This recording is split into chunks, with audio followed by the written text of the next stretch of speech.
कि बहुत महत्वपूर्ण बात जो मुझे बहुत अच्छी लगती है, इतनी परिस्थिति आई, पिता का पति का देहावसान हो गया, बेटा वन तपस्वी का वेश लेके वन में आ गया, लेकिन राम की जननी को कोई भी कुछ कहता है तो कौशल्या एक ही बात कहती है, कौशल्या कह दोष ने काऊ।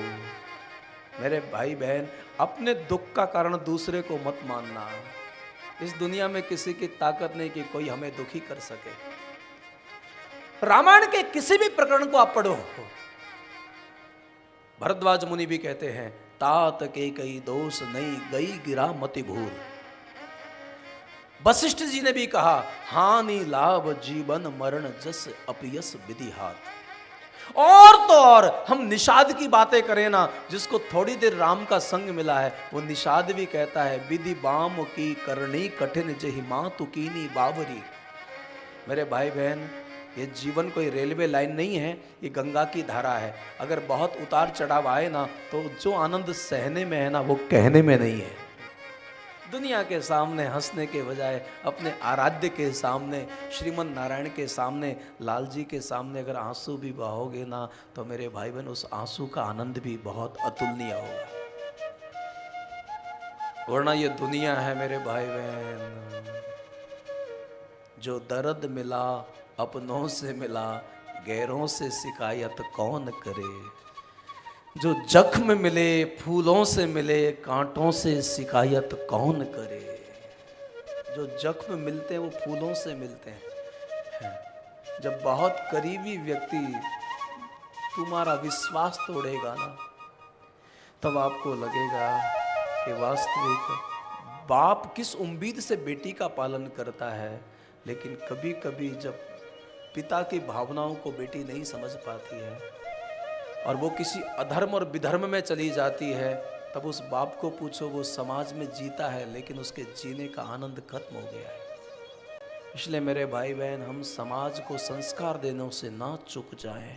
अभी वो सारी बात मानते हैं, अभी उनको आप अगर हम उंगली पकड़ के मंदिर में ले जाएंगे तो वही बच्चे के संस्कार, आयु जैसे बढ़ेगी वैसे वैसे संस्कार बढ़ेंगे, तो मुझे भरोसा है कि वो वृद्ध अवस्था में जरूर हमको चार धाम की यात्रा कराएगा।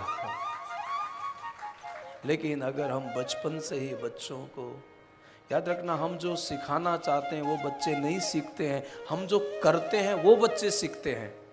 इसलिए आप अपने लिए नहीं लेकिन अपने बच्चों के लिए अच्छा जीवन जियो। हर घर में एक रामायण होनी चाहिए है।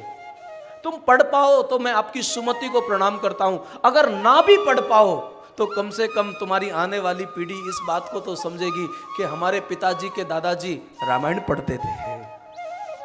हर घर में रामायण होना ही चाहिए, ये रामायण का ग्रंथ है। और नहीं तो मैं आपको व्यासपीठ से कह रहा हूं, अगर आपको लगता है कि 35 रुपए का गुटखा हम नहीं खरीद सकते, हाँ 90 रुपए का रजनीगंधा खा सकते हैं, क्योंकि हमारी मति ऐसी है। तो मैं आपसे व्यासपीठ से कह रहा हूं, जिसको रामचरितमानस के गुटके चाहिए वो नारायण मठ से आकर प्राप्त कर ले हैं।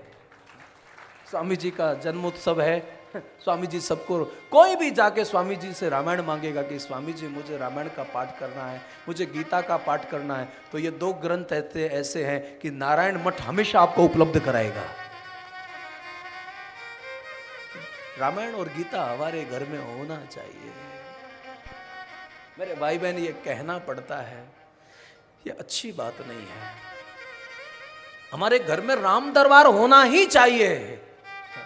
बाकी कलयुग के नए नए गण देवता जो प्रकट हो गए ना आजकल, ये जैसे जैसे कलयुग बढ़ेगा वैसे वैसे लोग विधर्मी आएंगे, बहुत बहकाने वाले लोग आएंगे, बहुत कुछ लोभ देने वाले आएंगे, बहुत समझाने वाले लोग आएंगे। मेरे भाई बहन, नए नए पंथ हो जाएंगे, नए नए संत हो जाएंगे, नए नए ग्रंथ हो जाएंगे, और देखते देखते सबका अंत भी हो जाएगा। शाश्वत तो सनातन है, सनातन ही टिक पाएगा। इसलिए हर घर में अपना आराध्य की एक छवि होनी चाहिए। और कभी भी सद ग्रंथों का स्वाध्याय करो। अपने दुख का कारण दूसरे को मत मानो।